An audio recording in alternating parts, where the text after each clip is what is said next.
morning, ma'am. It's a Very pleasure. good morning.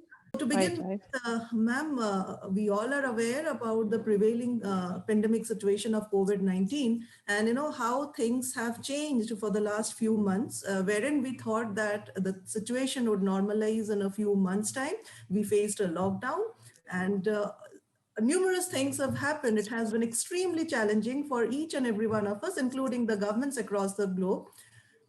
But one sector, being a part of the educational sector, being a professor myself, I feel that educational sector was something which has been hit by this pandemic, and we were caught off guard. But then we adapted to it. We quickly moved from the classroom mode of teaching to the digital or online platform to make teaching learning process continue unabated. There has been hiccups. There has been certain issues which had to be handled. But then, what, as per you, would be the most challenging aspect of moving from the traditional classroom mode of teaching to the online platform? Especially as a teacher, I feel that you can read the pulse of the student if you can. They are with Absolutely. you. So sometimes when the student is, on the other side of the screen, the videos off, we really don't know what's happening. So what do you Absolutely. think about this? See, I tell you, nobody had anticipated that COVID is going to hammer us so badly. COVID, nobody had anticipated that it's going to stay for so long, that its entire year has gone. Yes. We in school were just hoping, there's just story of couple of months, and by July or maybe by August, and we'll be able to welcome our students, never realizing that the COVID is going to take out its sharp teeth and engulf all of us, majority of people. And the way it has spread, it's really, really very sad. Nobody had anticipated. Now, education sector has always been um, a sector which involves a lot of personal touch, a lot of physical presence. In case somebody is talking on a virtual platform and somebody who's discussing face to face, it makes a lot of difference. The kind of impact that you have with a physical presence can never come through a virtual platform. But what happened? That once we were told that the schools are closed, initially they were closed for 3 months, and then it was like adding up a couple of months every time there was an announcement. So it was very clear that we can't let go this year as a blank year, or we cannot make it 2020 a zero year. Right. Learning can never stop, and learning has to go on. So there was a time where we all sat together. I was there with my team. I sat together and I discussed with them that what do we want? We want to wait, or we want to equip ourselves at the earliest and get going. The answer came that, ma'am, we want to get going. We just don't want to stop. Then the challenge was that although all the teachers of my institution, luckily, they all were well trained when it comes to usage of computer. They have been using computers, but not the way it was required now. So it was very, very important to train them. So that was the first step. So we trained those teachers who were already well equipped. We started the classes with them. And then every day in the evening, we used to have training sessions in smaller groups, because small groups helps every individual to learn faster, and they can ask personally also if there is any doubt. So we started coaching them, how we can make them comfortable with that. Along with that, we started training the parents and the students also.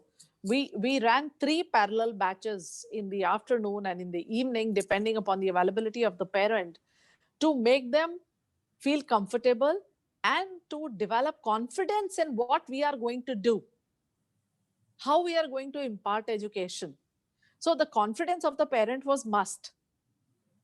And that confidence could come only when we were training them, we were discussing them, and we were also asking for the feedback that how comfortable do you feel? What we are going to offer now, please rate us. Please identify the hiccups. Please identify the areas where we need to rethink And then we started off. You'll be surprised.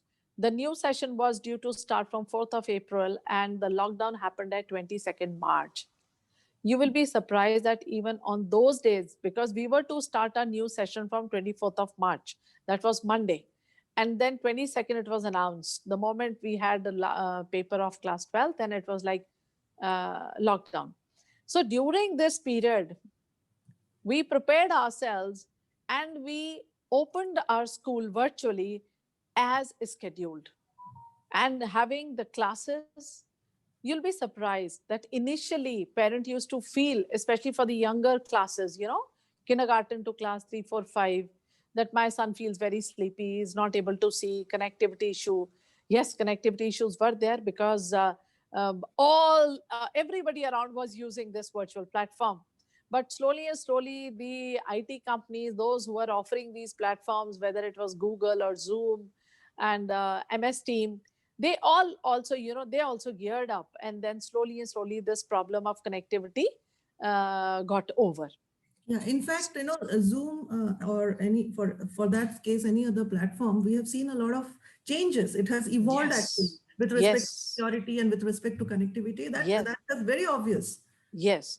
So it helped us, and slowly we started. And then another interesting thing that happened, that when the virtual classes were going on during daytime, some parents were working. So many laptops are not there at home. So many mobiles are not there at home. So that was again a big problem. So in a class which is of 44 students, 30 are attending. What about the rest of the 14? So what we decided, that why not to have a remedial session in the evening. So virtually our team members, they came onto the job for 24 hours. Yes, yes. Since morning till late night. A child who has messed up, okay, fine, you come online at this time, I'll give you remedial class. So slowly and slowly, initially there were many difficulties, many, connectivity was one of the major ones. Then it needs a lot of time to prepare your presentations, to prepare information which should be as per the child's expectation. If you are going to show a movie through which you are wanting to explain something, that movie has to be age appropriate. The language which is being used in that video has to be age appropriate and content appropriate. So subject wise, when the things were being created, it needed time. So our computer department were totally in align with our teams. You'll be surprised, in Hindi, Sanskrit, your Natik Shiksha, these are the three subjects which do not use English, right? They use Hindi. So Kritidev, text form and video, how you can do it, what are the software which you can use to prepare these presentations, they all learned. And now, after so many months, even our students are well equipped to make the presentations. We celebrated, your global warming days and all those Earth Day. They prepared their own presentation and they learned how to share the screen, and totally 100% prepared by them with no help of anyone. So that has been an achievement. And while facing the challenges, moving from a traditional classroom where you could catch up, that yes, are you thinking? So, and here you can't identify. You have to just check. If you wish to check the student, whether somebody is attentive or not, you have to just say, please, Rahul, unmute yourself. Just let us revise what I said. You have to check it like this. Whereas when you're in the classroom, it's very, very quick to check, to identify also whether a child is able You to can, do the with work or not. experience, just by looking at the face of the student, we can read what is going on Yes, in their mind. absolutely, So absolutely. that thing has to be done by just picking up any student at random. Just Yes, yes, yes, so yes. that So is very challenges are still continuing, but the degree of challenge has really gone down. If it was 100% initially, I would rate now to around 15% to 12%. It has, even these platforms have improved their security systems so nicely that you can unmute a child, you can just control your classroom the way you want to. So that has been an amazingly interesting thing. We conducted an online plethora of competitions with the name Kalanjali. It had 32 events online. And it was a grand success. And students were the key persons who managed this show. So that is the advantage of moving on to the virtual platform in these COVID times. If you can't meet personally, Right. so you can at least smile at each other, looking at each other, Right. that way. So, Yeah. ma'am, the next level that we are definitely at India going to witness is, few areas are there which are still having a good number of COVID cases, and Delhi NCR is one such a region. One of them. Yes, yes, And yes. few states like Assam or maybe for that case Telangana, they started opening up school, and then they had to close down because of Close. increasing in the COVID-19 case. So of course the reason is there's a requirement to move from this complete virtual platform to a blended mode. So what Yes, do you think, absolutely. the every school, what would be the challenges that you have to adopt while moving towards the blended mode of teaching, and how beneficial it would be? See, blended form of education is going to stay. It will not go away. We are yet to make it blended. It is still virtual. We have to make it blended. And every school has prepared their own SOPs, standard operating procedures, to ensure that when the students come to the school, they stay safe. And we are able to educate them regarding the importance of maintaining social distance and hand hygiene and wearing a mask while the classes are going on. So the strength has been reduced. It has to be like 12 students per class. Right. Secondly, all students will not be coming to school at the same time. There has to be a deferred, scheduling. So say, for example, if somebody is coming at 8 o'clock, the another lot will come at 8:30. Another lot will come at 9. So we have to, and to begin with, we cannot have all the activities and all the classes as per what we used to have in a normal working day.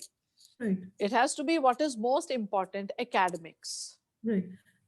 Physical health and the physical education will take a back seat as of now, and written practice is must. Our students now have forgotten how to write.